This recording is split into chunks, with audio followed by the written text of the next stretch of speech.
Billionaire Elon Musk America అధ్యక్షుడు Donald Trump మధ్య వైరం ముదిరింది. బ్రేకింగ్ లో చూస్తున్నాం.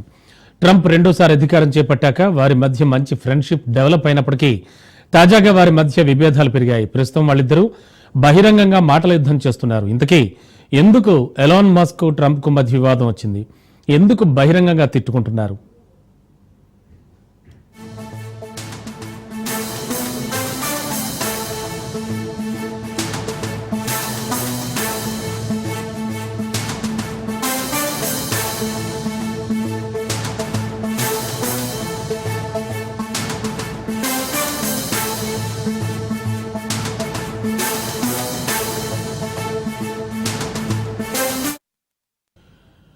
ఒకరు ప్రపంచంలో అత్యంత శక్తివంతమైన దేశానికి అధిపతి, మరొకరేమో ప్రపంచంలో అత్యంత ధనవంతుడైన పారిశ్రామికవేత్త. వీళ్ళిద్దరి మధ్య సోషల్ మీడియాలో సాగిన మాటల యుద్ధం ప్రపంచవ్యాప్తంగా ప్రకంపనలు రేపింది. అమెరికా అధ్యక్షుడు డొనాల్డ్ ట్రంప్, ఎలాన్ మస్క్ ఒకరిపై ఒకరు తీవ్ర స్థాయిలో ఆరోపణలు చేసుకున్నారు.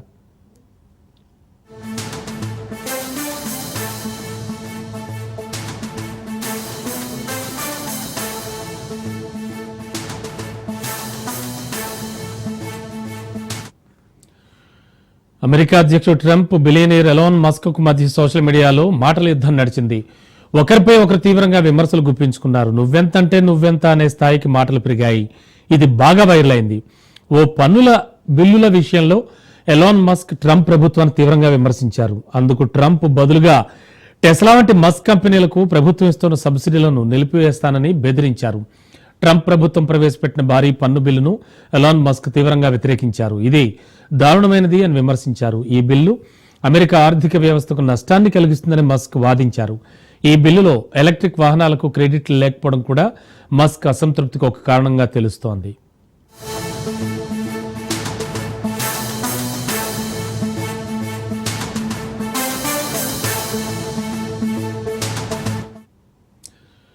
మస్క్ విమర్శలపై ట్రంప్ తీవ్రంగా స్పందించారు. టెస్లా వంటి మస్క్ కంపెనీలకు ప్రభుత్వం ఇస్తున్న సబ్సిడీలను, పన్ను రాయితీలను ఆపేస్తామని ట్రంప్ బెదిరించారు. మస్క్ లేకుండానే పెన్సిల్వేనియాలో గెలిచేవాడిని, మస్క్ మద్దతు తనకు అవసరం లేదని ట్రంప్ తేల్చేశారు. మస్క్ కు చాలా సహాయం చేశానని, అయినా అతనికి కృతజ్ఞత లేదని ఫైర్ అయ్యారు. తాజాగా మరోసారి మస్క్ పై ఎదురుదాడికి దిగారు ట్రంప్. మస్క్ కు మతిపోయిందని, నేను అతనితో ఇక మాట్లాడినట్టు సంచలన వ్యాఖ్యలు చేశారు.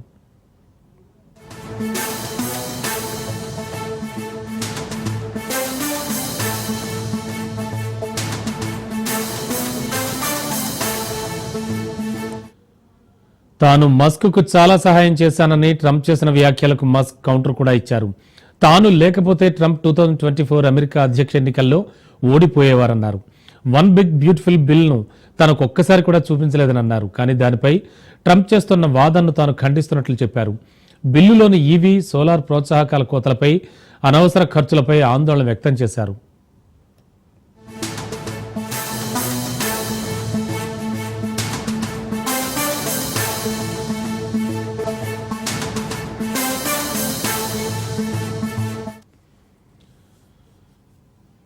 ఇదే అంశానికి సంబంధించి లేటెస్ట్ అప్డేట్స్, అలాగే మరింత విశ్లేషణ అందించడానికి మా కరెస్పాండెంట్ రాజు సిద్ధంగా ఉన్నారు లైవ్ లో.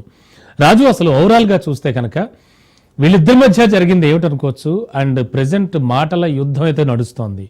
అంటే ఎంతవరకు వెళ్ళిందంటే మస్క్ పొలిటికల్ గా ముందుకెళ్తే ఎలా ఉంటుంది అనేటువంటి ఒక సర్వే, ఒక పోల్ కూడా చేయించారు. రమణ బాబు, ఒకవైపు ప్రపంచ అగ్రదేశమైనటువంటి అమెరికా అధ్యక్షుడు, మరోవైపు ప్రపంచ కుబేరుడు, పారిశ్రామిక దిగ్గజవేత్త ఎలాన్ మస్క్ మధ్య మాటల యుద్ధం కొనసాగుతూ ఉంది. సోషల్ మీడియా వేదికగా ఒకరిపై ఒకరు వివాదాస్పదమైనటువంటి కామెంట్స్ చేసుకుంటున్నటువంటి పరిస్థితి ఉంది. మొన్న జరిగినటువంటి అమెరికా అధ్యక్ష రేసులో ట్రంప్ అని గెలిపించింది తాను లేకపోతే గెలిచేవాడు కాదనేటటువంటి కామెంట్స్ ఎలాన్ మస్క్ చేస్తుండగా, తాను లేకపోయినా కానీ పెన్సిల్వేనియాలో కూడా తాను ఆధిక్యంతో గెలిచేవాడిననేటటువంటి కామెంట్ చేస్తా ఉన్నారు. ఒకరిపై ఒకరు, అంటే ఎన్నికల ముందు సన్నిహితంగా ఉన్నటువంటి ఇరువురు కూడా ఇప్పుడు ఒకరంటే ఒకరితో మాట్లాడుకోలేనటువంటి స్థితికి చేరింది. ప్రధానంగా అమెరికా అధ్యక్షుడు ఇటీవల వివిధ దేశాలపైన భారీ సుంకాలు, దిగుమతి ఎగుమతి సుంకాలను భారీ ఎత్తున పెంచడంతో బిగ్ బ్యూటిఫుల్ బిల్లును తీసుకొచ్చేటటువంటి ప్రయత్నం చేశారు. దానివల్ల వివిధ దేశాల మధ్య ఉన్నటువంటి అటు పారిశ్రామిక వాటితో పాటుగానే ట్రేడింగ్ కి సంబంధించినటువంటి పెద్ద ఎత్తున ఆర్థికంగా అమెరికా నష్టపోయేటటువంటి అవకాశం ఉందనేది కూడా ప్రధానంగా ఎలన్ మస్క్ పేర్కొంటున్నటువంటి పరిస్థితి అయితే ఉంది. ఈ బిగ్ బ్యూటిఫుల్ బిల్ ఏదైతే ఉందో దాని ద్వారా భవిష్యత్తులో అమెరికా ఆర్థిక వ్యవస్థ చిన్నాభిన్నమయ్యేటటువంటి అవకాశం ఉందనేది కూడా ఆయన ప్రధానంగా వాదిస్తున్నటువంటి పరిస్థితి అయితే కనిపిస్తా ఉంది. కాకపోతే అమెరికా అధ్యక్షుడు మొండిగా వివిధ దేశాలతో ఉన్నటువంటి సాన్నిహిత్యాన్ని కూడా దూరం పెట్టి ఈ యొక్క అమెరికా ప్రయోజనాలని, అంటే అమెరికాలో ఉంటున్నటువంటి విద్యార్థులు కావచ్చు, వారు పార్ట్ టైం జాబర్స్ కావచ్చు, ఇతర దేశాల నుంచి వచ్చిన ఇక్కడ అమెరికాలో సెటిల్ అయినటువంటి పౌరులు కావచ్చు, వారు సంపాదించిన దాంట్లో కూడా ఆయా దేశాలకు, వారి సొంత దేశాలకు మనీ పంపించాలి, వారి కుటుంబ సభ్యులకు మనీ పంపించాలన్నా కానీ అందులో కూడా సుంకాలను విధిస్తున్నటువంటి పరిస్థితి. ఇటువంటి గడ్డు నిర్ణయాలు తీసుకోవడంలో ట్రంప్ దూకుడుగా వెళ్తున్నటువంటి పరిస్థితి అయితే ఉంది. వీటి వల్ల అమెరికా ఆర్థిక వ్యవస్థ భవిష్యత్తులో చిన్నాభిన్నమయ్యేటటువంటి అవకాశం ఉంది అనేది కూడా ఎలన్ మస్క్ మొదటి నుంచి చెప్తున్నటువంటి పరిస్థితి అయితే ఉంది. ఈ బిగ్ బ్యూటిఫుల్ బిల్లు రాకముందు వరకు కూడా అమెరికా అధ్యక్ష ఎన్నికలకు ముందు నుంచి బిగ్ బ్యూటిఫుల్ బిల్లు వరకు అమెరికా అధ్యక్షుడు డొనాల్డ్ ట్రంప్ కు ఎలన్ మస్క్ కు మధ్య సాన్నిహిత్య సంబంధాలు ఉండేటి, వారు మంచి స్నేహితులుగా ఉండేరు. ఇరువురు కూడా వారి యొక్క వ్యాపారాలకు కూడా సహకరించుకున్నటువంటి పరిస్థితి అయితే ఉంది. ప్రధానంగా అమెరికా అధ్యక్షుడు తీసుకొస్తున్నటువంటి ఈ బిగ్ బ్యూటిఫుల్ బిల్లు ద్వారా ఎలన్ మస్క్ ఉన్నటువంటి టెస్లా కంపెనీకి క్రెడిట్లు రాకపోవడం, దాంతోపాటుగానే ఈవీ మోటార్స్ కావచ్చు, వాటితో పాటుగానే సోలార్ ఎనర్జీకి సంబంధించి కూడా పూర్తి స్థాయిలో సుంకాలు భారీ ఎత్తున పెరిగేటటువంటి అవకాశం ఉంది. అయితే అమెరికా అధ్యక్షుడు డొనాల్డ్ ట్రంప్ బాహాటంగానే టెస్లా యజమాని అయినటువంటి ఎలన్ మస్క్ కు పన్నుల విషయంలో వారికి సహకరించేది లేదు, దాంతో పాటుగానే వారికి ట్యాక్స్ రిబేట్ ఇచ్చేటటువంటి అంశాల్లో కూడా వారికి సహకరించేది లేదు అనేది కూడా తేటతెల్లం చేస్తున్నటువంటి పరిస్థితి అయితే ఉంది. ఒకరిపై ఒకరు పూర్తి స్థాయిలో కూడా విమర్శలు చేసుకుంటున్నారు సోషల్ మీడియా వేదికగా కూడా. ఒకానొక సమయంలో ఈ యొక్క విమర్శలు ఎంతటి స్థాయికి చేరాయంటే అమెరికాలో కొత్త పార్టీ పుడుతుందా అనేటటువంటి అంశానికి సంబంధించి కూడా చర్చ జరిగినటువంటి పరిస్థితి అయితే ఉంది. ఎక్స్ వేదికగా ఎలన్ మస్క్ ఒక పోస్ట్ పెట్టారు, భవిష్యత్తులో అమెరికాలో ఒక పార్టీ అవసరం ఉందా అనేటటువంటి అంశానికి సంబంధించి పూర్తి స్థాయిలో ఈ యొక్క అంశానికి సంబంధించి దాదాపు 80% మంది అనుకూలంగా ఓటు వేశారు. అమెరికాలో కొత్త పార్టీ ఆవిర్భవించాల్సినటువంటి అవసరం ఉందనేది కూడా తేల్చి చెప్పినటువంటి పరిస్థితి అయితే ఉంది. సోషల్ మీడియా వేదికగా ఆ పార్టీ పేరును కూడా దాదాపు ఖరారు చేసినట్టు తెలుస్తా ఉంది. ద అమెరికా పార్టీ అంటూ కూడా ఎక్స్ వేదికగా ఎలన్ మస్క్ పేర్కొన్నటువంటి పరిస్థితి అయితే ఉంది. అయితే అమెరికా అధ్యక్షుడు డొనాల్డ్ ట్రంప్ రెండోసారి అధికారంలోకి రావడానికి కీలకమైనటువంటి ప్రదేశాల్లో తాను మద్దతు ఇవ్వడం ద్వారానే అధికారంలోకి వచ్చారంటూ కూడా ఎలన్ మస్క్ కీలకమైనటువంటి కామెంట్స్ చేయగా, అమెరికా అధ్యక్షుడు మాత్రం ఆయనకు ఎల్లవేళలా ఆయన కంపెనీలకు కావచ్చు, పారిశ్రామిక రంగంలో ఆయన ఎదగడానికి కూడా ఆయనకు ప్రభుత్వం నుంచి సహాయ సహకారాలు అందిస్తూనే ఉన్నామనేది కూడా ఆయన చేసినటువంటి కామెంట్స్. అయితే ఆయనతో మాట్లాడాల్సినటువంటి అవసరం లేదు, ఇకపైన ఆయనతో మాట్లాడును అనేటటువంటి కామెంట్స్ కూడా చేసినటువంటి పరిస్థితి అయితే ఉంది. మరోవైపు ఎలన్ మస్క్ కూడా అదే రీతిలో సమాధానం ఇచ్చినటువంటి పరిస్థితి అయితే కనిపిస్తూ ఉంది. మరోవైపు ఎలన్ మస్క్ కు రష్యా బంపర్ ఆఫర్ ఇచ్చింది. అటు అమెరికా రాజకీయ ట్రంప్తో వివాదం జరిగిన నేపథ్యంలో కూడా ఒక కీలకమైనటువంటి పరిణామం చోటు చేసుకుంటా ఉంది. తమ దేశంలో రాజకీయ శరణార్థిగా తమకు ఎలన్ మస్క్ కు ఆశ్రయం కల్పిస్తామనేటటువంటి అంశానికి సంబంధించి కూడా రష్యా కామెంట్ చేసినటువంటి పరిస్థితి అయితే ఉంది. పూర్తి స్థాయిలో కూడా ఏ విధమైనటువంటి మలుపులు తిరుగుతుంది ఈ యొక్క రాజకీయ వివాదం, ప్రధానంగా ఇద్దరు మిత్రుల మధ్య జరిగినటువంటి వివాదంగా చూడాలా, లేకపోతే అమెరికా అధ్యక్షుడు దాంతో పాటుగానే పూర్తి స్థాయిలో అటు ప్రపంచ కుబేరుల్లో ఒకరైనటువంటి పారిశ్రామిక దిగ్గజం ఎలన్ మస్క్ మధ్య జరిగినటువంటి వివాదం ప్రపంచ దేశాలు ప్రపంచవ్యాప్తంగా కూడా కొంత చర్చనీయాంశంగా మారుతా ఉంది. కొత్త రాజకీయ పార్టీ కూడా ఆవిర్భావం సంబంధించి కూడా చర్చ జరుగుతున్న నేపథ్యంలో ఇది ఎంతవరకు తావిస్తుంది అనేది కూడా చూడాల్సినటువంటి పరిస్థితి అయితే ఉంది రమణ బాబు. ఓవరాల్ గా కూడా పూర్తి స్థాయిలో ఈ యొక్క వివాదానికి సంబంధించి బిగ్ బ్యూటిఫుల్ బిల్లునే ప్రధానంగా ఈ యొక్క అంశాల్లో చేర్చడం కావచ్చు, వాటి ద్వారా అమెరికా ఆర్థిక వ్యవస్థ చిన్నాభిన్నం అవుతుంది అనేటటువంటి కామెంట్స్ నేపథ్యంలో కూడా ఈ యొక్క ఇరువురి మధ్య ఏకాభిప్రాయం కుదరకపోవడంతో ఈ యొక్క వివాదం చెలరేగుతున్నటువంటి పరిస్థితి అయితే కనిపిస్తూ ఉంది. ఓకే, థ్యాంక్ యూ రాజు. ఆర్థిక నేరగాడు, బ్యాంకుల ఉంచిన మాయగాడు మాల్యా మళ్ళీ మీడియా ముందుకొచ్చాడు. ఈసారి మాల్యా చేసిన కామెంట్స్ చూస్తే చాలా విచిత్రంగా అనిపిస్తుంది. బ్యాంకుల్లో 1000 కోట్ల రుణం తీసుకుని ఎగ్గొట్టి విదేశాలకు పారిపోయిన మాల్యాను ఆ ఒక్క మాట అంటే ఏమాత్రం సహించలేడట. ఇంతకీ ఆ మాట ఏంటో తెలుసా? తన్ని ఎవరైనా దొంగ అంటూ సంబోధిస్తే మాత్రం ఎక్కడా లేని రోషం పొడుచుకొస్తోందని చెబుతున్నారు. ఈ లిక్కర్ డాన్ వినేవాడు వెర్రివాడైతే చెప్పేవాడు విజయ్ మాల్యా అవుతాడన్న సామెతను గుర్తు చేసే విధంగా ఈ బ్యాడ్ బిజినెస్ మ్యాన్ తంతు కనిపిస్తోంది.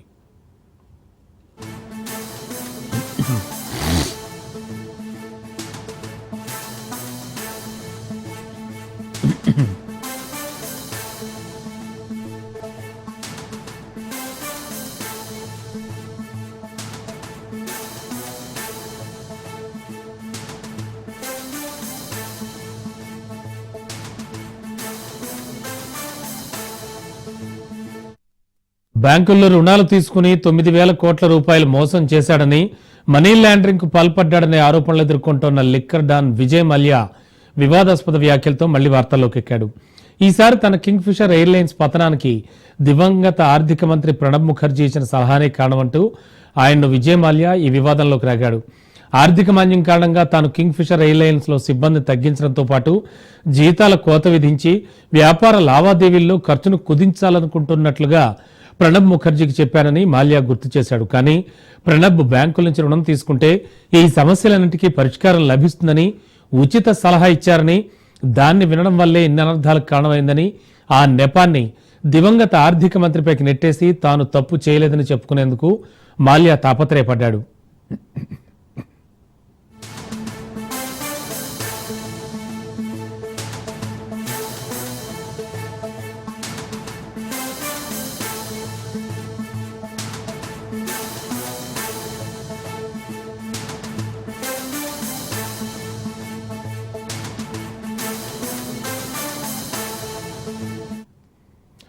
బ్యాంకుల నుంచి రుణాలు తీసుకుని వ్యాపారాన్ని మెరుగుపరుచుకోమని ప్రణబ్ సలహా ఇచ్చి ఉండొచ్చు. కానీ బ్యాంకుల నుంచి తీసుకున్న లోన్లతో జల్సాలు చేయమని, అప్పు తిరిగి చెల్లించకుండా ఫారిన్కు పారిపోమని ఎవరూ సలహా ఇవ్వరు కదా.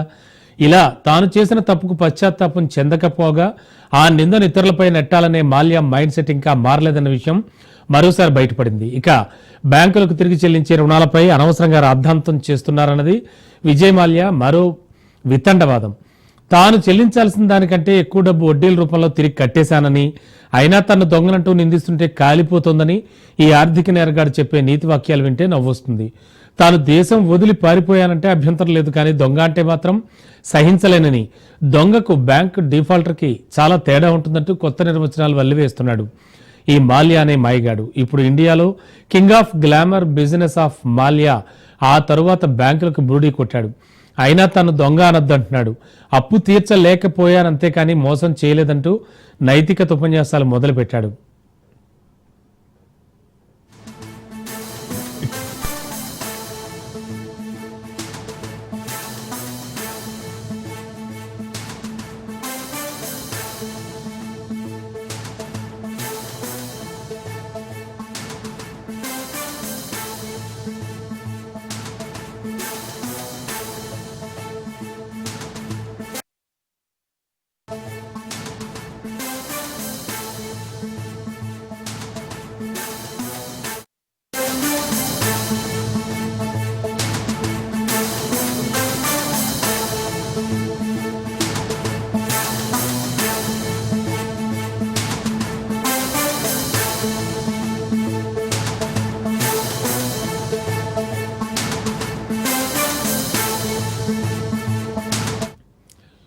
బ్రేకింగ్ లో చూస్తున్నాం. ఛత్తీస్గఢ్ లోని బీజాపూర్ జిల్లాలో ఎన్కౌంటర్ జరిగింది.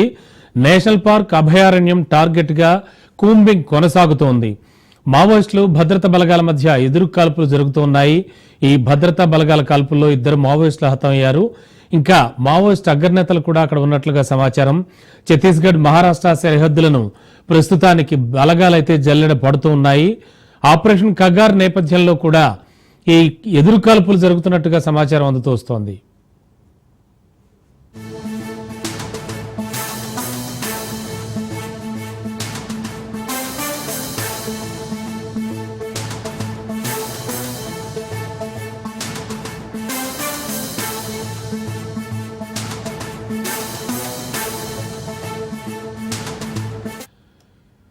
ఛత్తీస్గఢ్లోని బీజాపూర్ జిల్లాలో ఎన్కౌంటర్ జరిగింది.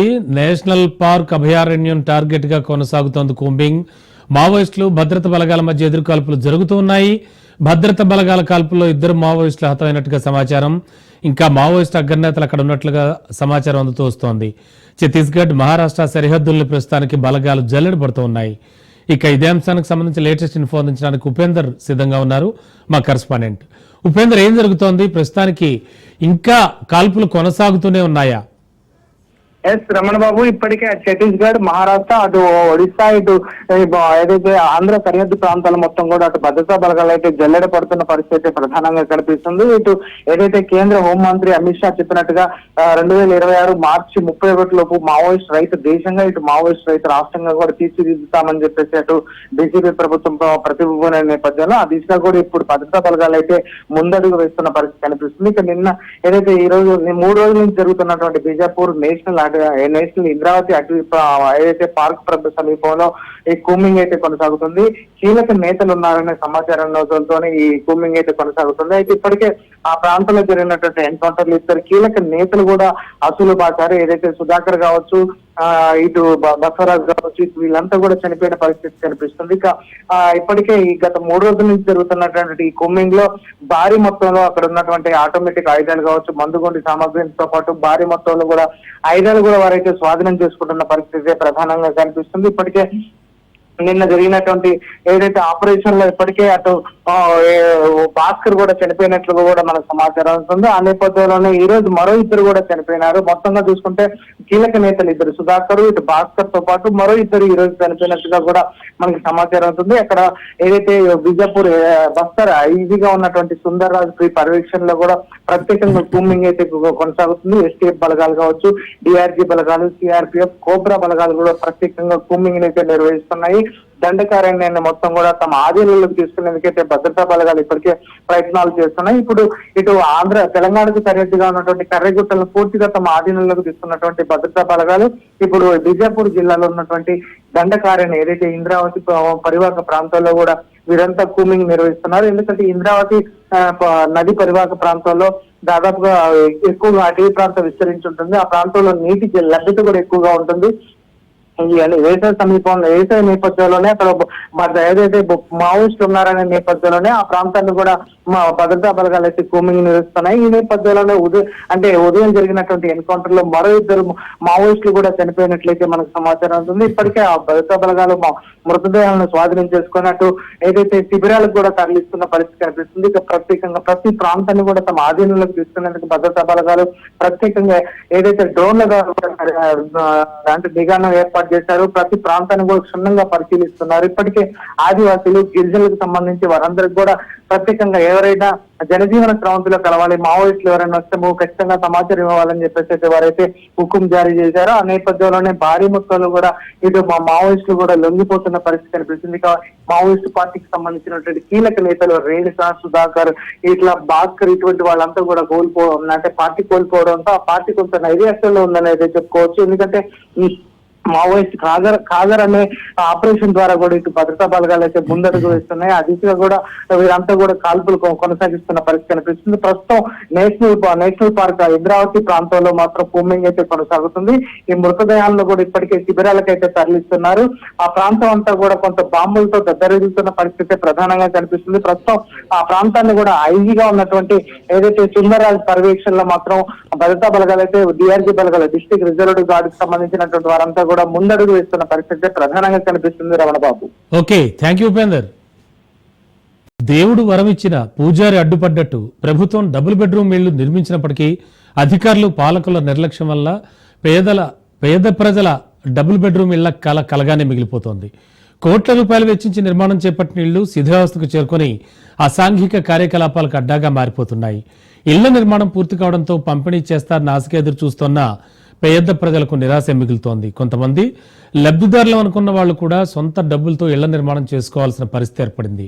నిర్మాణం పూర్తయినా కూడా పంపిణీ చేయడంలో అధికారుల నిర్లక్ష్యంపై గ్రామ ప్రజలతో పాటు మండల స్థాయిలో తీవ్ర విమర్శలు వెల్లువెత్తుతున్నాయి.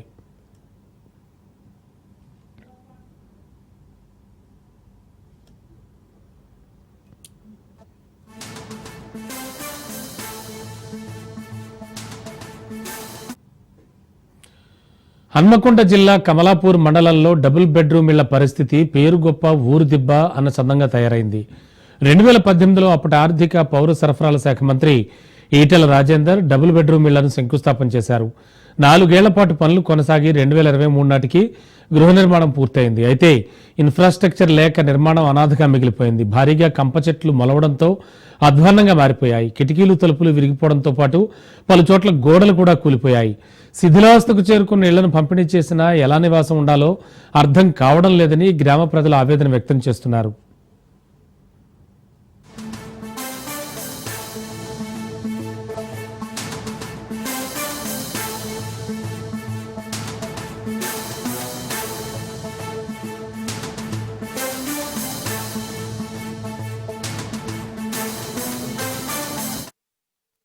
ఇక ఆ ఇళ్లలో ఎవరూ నివాసం లేకపోవడంతో అసాంఘిక కార్యకలాపాలకు నిలయాలుగా మారిపోయాయి. ఇళ్లలో మద్యం తాగుతూ పేకట్రాయలు రెచ్చిపోతున్నారని కాలనీవాసులు గగ్గోలు పెడుతున్నారు. బాలికలు మహిళలు బయటకు రావాలంటేనే భయపడాల్సిన పరిస్థితి ఏర్పడింది. ఇప్పటికైనా అధికారులు పట్టించుకుని డబుల్ బెడ్రూమ్ ఇళ్లను పంపిణీ చేయాలని ప్రజలు కోరుతున్నారు. ఈ యొక్క డబుల్ బెడ్రూమ్లో 2018 నుంచి 2023 వరకు పూర్తి స్థాయిలో కంప్లీట్ కావాల్సి ఉంది. మ్యాక్సిమం 100% నియర్ బై కంప్లీట్ అయి ఉన్నాయి. ఇవి అర్హులైన పేదలందరికీ అటు బీఆర్ఎస్ ప్రభుత్వం కానీ ఇటు కాంగ్రెస్ ప్రభుత్వం కానీ ఇప్పటి వరకు అందించలేదు. ఈ యొక్క డబుల్ బెడ్రూమ్లు ప్రస్తుతం ఉన్న తరుణంలో అసాంఘిక కార్యకలాపాలకు ఇటు పేకాటరాయులకు, మందుబాబులకు, విటులకు మరియు గంజాయి డ్రగ్స్కు బానిసలుగా ఉన్న వ్యక్తులందరూ వచ్చి ఇక్కడ యూజ్ చేసుకోవడం జరుగుతుంది. కాబట్టి వీటిపైన పోలీస్ నిఘా ఉంచి వీటిని కంట్రోల్ చేయాల్సిన బాధ్యత డిపార్ట్మెంట్ పైన ఉంది. ఈ యొక్క డబుల్ బెడ్రూమ్ను వెంటనే రాష్ట్ర ప్రభుత్వం అర్హులైన పేదలందరికీ మంజూరు చేయాలని చెప్పేసి డిమాండ్ చేస్తాను. కట్టించినటువంటి ఇల్లు దాదాపు 90% పూర్తయినాయి. ఏదో చిన్నపాటి లోపాలతో అవుతున్నాయి. వీటిని పంచక ఈ 10% పనిని పూర్తి చేసి అర్హులైన పేదలందరికీ వస్తే ఇవి వినియోగంలోకి వచ్చే అవకాశం ఉంటుంది. దాదాపు 90% పూర్తయినప్పటికీ కూడా గత 2-3 సంవత్సరాల నుండి ఈ 10% పని కూడా పూర్తి చేయక అప్పుడు ఉన్నటువంటి టీఆర్ఎస్ ప్రభుత్వం ఇవ్వలేకపోయినా ఈ ప్రభుత్వం వచ్చి దాదాపు 2 సంవత్సరాలు అవుతుంది. ఈ 10% పనిని పూర్తి చేసి అర్హులైనటువంటి పేదలకు ఈ ఇళ్లను పంచాలని కోరుతున్నాం. ఇక్కడ ఉన్నటువంటి మా స్థానిక మహిళలకు, ప్రజలకు, పిల్లలకు కూడా చాలా ఇబ్బంది గురవుతున్నాం. ఈ పూర్తిగా ఉన్నటువంటి చిన్న చిన్న పనులు ఏవైతే ఉన్నాయో ఈ 10% పనులు కూడా పూర్తి చేసి ఈ కాంగ్రెస్ ప్రభుత్వం అర్హులైన పేదలకు పంచేవాలని డిమాండ్ చేస్తున్నాం. గత టీఆర్ఎస్ ప్రభుత్వం డబుల్ బెడ్రూమ్లు కట్టించి మరి వాటికి నిరుపేదలైనటువంటి పేదలకు ఇవ్వకపోవడం వల్ల ఇక్కడ అన్యాకృతంగా మరి ప్యాకెట్ రాయలు కావచ్చు, మందు రాయలు కావచ్చు, ఇక్కడ అన్యాకృతంగా ఇక్కడ ఉన్నటువంటి విచ్చలవిడిగా వాడుకుంటా ఉన్నారు. అనేక మంది నిరుపేదలు ఈ కమలాపూర్లో కిరాయికున్న పరిస్థితి ఉన్నది. చాలా మంది పేదలు అనేక ఇండ్లు లేక కిరాయికుంటున్నారు. ఇక్కడ 350 పైచిలుకున్నటువంటి డబుల్ బెడ్రూమ్లు మరి నిరుపేదలకు ఇవ్వకపోవడం వలన అనేక మంది ఇబ్బంది పడతా ఉన్నారు. వెంటనే వీటిని త్వరగతిన మరి ఇవ్వాలని కోరుకుంటూ ఇక్కడ ఉన్నటువంటి చిన్న చిన్న పనులు మరి 10% 20% మిగిలిపోయినాయి. ఆ పనులు కూడా పూర్తి చేయాలని మేము డిమాండ్ చేస్తా ఉన్నాం. నిర్మల్ జిల్లా కడెం మండలంలోని ఇందిరమ్మ ఇళ్ల కేటాయింపుల్లో అధికార పార్టీ నాయకులు చేతివాటం చూపిస్తున్నారు. డబ్బులు ఇవ్వందే ఇల్లు కేటాయించడం లేదన్న విమర్శలు వినబడుతున్నాయి. మండలంలోని హరిజనవాడ గ్రామానికి చెందిన కొమ్ము గంగరాజం, భాగ్య దంపతులకు 5 పిల్లలు ఉన్నారు. వారిది నిరుపేద కుటుంబం.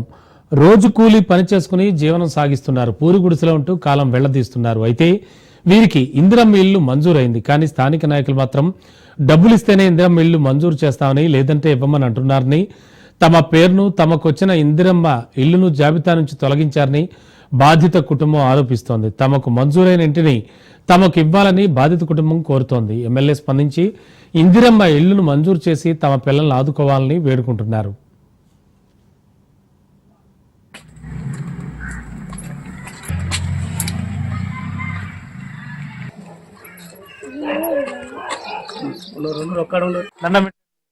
మాకు ఇల్లు వస్తే ఇల్లు కొట్టేసిండ్రు. కొట్టేసినాక మా పిల్లలు, మా కొడుకు, కోడలు వాళ్ళు ఏదో దేశం, వాళ్ళు ఎందుకోసం పోయిండ్రు, వాళ్ళ పరదేశంలో తరదేశం పిల్లల్ని నిలిచబెట్టి పోయిండ్రు. వాళ్ళని మేము ఇప్పుడు ఏమన్నా గానీ వాళ్ళు మాకు దొరుకుతలేరు. వాళ్ళు ఇక మాకు ఇప్పుడు మేము ఏం చేస్తుడు అన్నది దొరుకుతలేదు సార్. మాకు ఇవన్నీ కథలు చేసి మా పిల్లలు మా మీద వారిసిపోయారు. మేము అమ్మ, నానవ్వను, తాతయ్యను మమ్మల్ని పట్టుకొని నేను ఎంత సాత కాకుండా కానీ అన్న భోజనం పెట్టడానికి నాకు కష్టం వస్తుంది సార్. నేను ఏం చేయాలి? ఇంత పిల్లలు నేను ఎట్లా చేయాలని నేను రాస్తున్నా సార్. వచ్చిన ఇల్లును కొట్టేసిండ్రు సార్. వచ్చిన ఇల్లు కొట్టేసి క్యాన్సిల్ చేసిండ్రు. ఈ పిల్లలు ఎట్లా బతుకుతారు? వాళ్ళు వీకిండ్రు. అమ్మ నాన్న డబ్బులు లేక పైసలు అడిగితే మాకు పైసలు లేక మేము ఇయ్యలేదు సార్. మేము ఎక్కడికి వెళ్ళి ఇచ్చుడు? పిల్లల అన్నం పెట్టుడే కష్టం ఉన్నది. డబ్బులేమో లేకపోయే వాళ్ళేమో వీకిరి. అడుగుతానే ఇప్పుడు అట్లా క్యాన్సిల్ చేసింది సార్. ఇక పిల్లలు ఎట్లుంటారు మరి? లేని వాళ్ళకి ఇల్లు కట్టిస్తున్నారు కదా సార్. మేమేలా సార్ మమ్మల్ని ఆదుకోవాలి సార్. మా పిల్లలను నేను వాళ్ళకు నిలబడి వాళ్ళ అమ్మ నాన్న పోయినా నేను కట్టిస్తా సార్. మీరు ఇస్తే మీరు ఇల్లు మాకు ఖచ్చితంగా చేయండి సార్. అమ్మ నాన్న లేరు, ఉన్నారు కానీ ఎటో వెళ్ళిపోయారు. మాకు ఇల్లు లేదు, ఇదే ఉన్న ఇల్లు. మేము ఇంట్లోనే ఉంటున్నాము. మాకు ఇల్లు వస్తే క్యాన్సిల్ చేసిర్రు. మాకు డబ్బులు లేక మేము ఇల్లు కట్టుకోలేకపోయాము. ఇప్పుడు మాకు ఇల్లు వచ్చింది. ఇప్పుడు మేము ఇల్లులో ఉంటాము. ఇప్పుడు మాకు ఎమ్మెల్యే సారుని ఇంకా రేవంత్ రెడ్డి సారు మాకు ఇల్లు రప్పియాలి. ఇంద్రం మిల్లు వస్తే మా దగ్గర పైసలు అడిగిరు. మాకు పైసలు లేకపోతే ఆ ఇంద్రం మిల్లు క్యాన్సిల్ చేసిరు.